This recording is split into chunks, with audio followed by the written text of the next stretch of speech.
ఉగ్రవాదుల్ని పాకిస్తాన్ భారత్లోకి పంపించింది.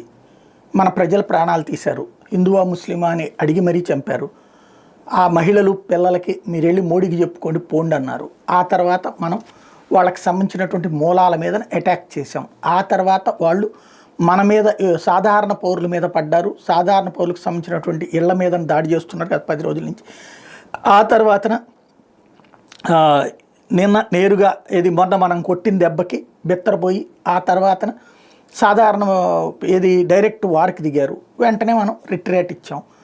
అయితే నిన్న పాకిస్తాన్ భారీ ఎత్తున చేసినటువంటిది నేను రాత్రి నుంచి సుమారు 4 గంటల పాటు ఎడతెరిపి లేకుండా అటెంప్ట్ చేసింది. వాళ్ళ యుద్ధ విమానాలు కూల్చాం, వాళ్ళకి సంబంధించినటువంటి అనేకం చేసాం. లేదు మేము భారత్నే నాశనం చేసేసామని అనేకం చెప్పుకుంది పాకిస్తాన్. ఇదంతా నడిచింది. అయితే ఇవాళ పొద్దున్నుంచి కూడా కొన్ని డ్రోన్లు అక్కడక్కడ ప్రయత్నించడం మనం దెబ్బతీస్తూనే ఉన్నాం. అయితే నిన్నటి రాత్రి ఉధృతి అయితే లేదు. అయితే పొద్దున్నుంచి హోంమంత్రి అమిత్ షా అటు అజిత్ దోవల్తో కావచ్చు, సైనిక అధికారులతో కావచ్చు వరుసపెట్టి భేటీలు జరుపుతూ ఉన్నారు. దాని విషయం ఏంటో తెలియదు.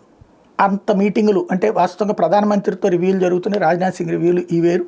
హోంమంత్రి అమిత్ షా మాట్లాడుతూ ఉన్నారు అంటే సంథింగ్ ఏదో ఇంపార్టెంట్ అయినటువంటి మెసేజ్ మరి కాసేపట్లో బయటికి వెల్లడించేటటువంటి అవకాశం ఉంది. చూద్దాం ఏంటనేది.